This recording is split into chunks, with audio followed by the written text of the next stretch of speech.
ఇక మీరు మాకు ఎట్లయితే బీసీలకు 42% రిజర్వేషన్ వద్దంటారో మీ ఈడబ్ల్యూఎస్ కూడా వద్దిగా. మీ ఈడబ్ల్యూఎస్ కూడా మేము ఒప్పుకోం. ఈ ఈడబ్ల్యూఎస్ సంగతి ఏందో తేలాల్సిందే. ఈ ఈడబ్ల్యూఎస్ సంగతి తేల్చాల్సిందే.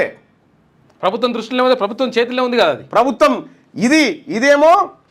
ఇదేమో 50% ఇదేమో కేంద్ర ప్రభుత్వం చేతులు ఉంది. కానీ ఈడబ్ల్యూఎస్ కోట పెంచాలన్నా దించాలన్నా రేవంత్ రెడ్డి చేతిలో ఉంది.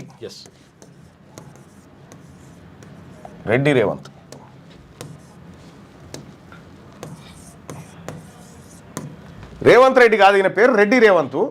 ఈయన చేతిలో ఉంది.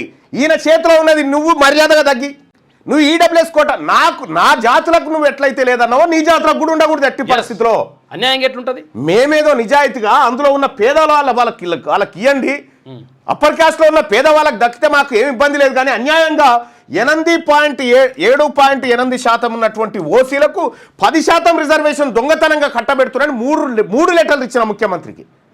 3 లెటర్లు ఇస్తే దాన్ని బుట్టలో బారేసిండు. రెడ్లకు 10% ఇంప్లిమెంట్ చేస్తా ఉన్నాడు. ఇవాళ తెలంగాణ రాష్ట్రంలో ఉన్న బీసీ ఎమ్మెల్యేలారా, బీసీ నాయకులారా, అధికార పార్టీలో ఉన్న బీసీ ఎమ్మెల్యేలారా, చెప్పురు దీనికి సమాధానం. మీరు ఇటువైపు ఉంటారా? రెడ్లకు రిజర్వేషన్ వైపు ఉంటారా? బీసీలకు రిజర్వేషన్ వైపు ఉంటారా? మాట్లాడండి మీరు.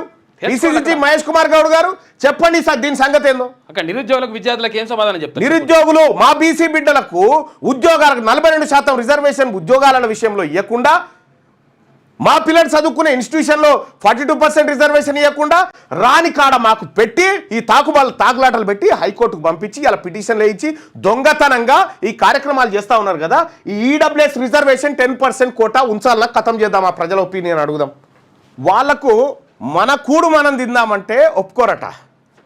మరి నీ ఈడబ్ల్యూఎస్ కోటాను రద్దు చేయన్నా వద్దా? బీసీలకు రిజర్వేషన్ అడ్డుకుంటున్నా రెడ్లు వాళ్ళ ఈడబ్ల్యూఎస్ రిజర్వేషన్ రద్దు చేయాలా వద్దా? ఈడబ్ల్యూఎస్ రిజర్వేషన్ రద్దు కోసం ఉద్యమ కార్యాచరణ తీసుకుంటా ఉన్నాం.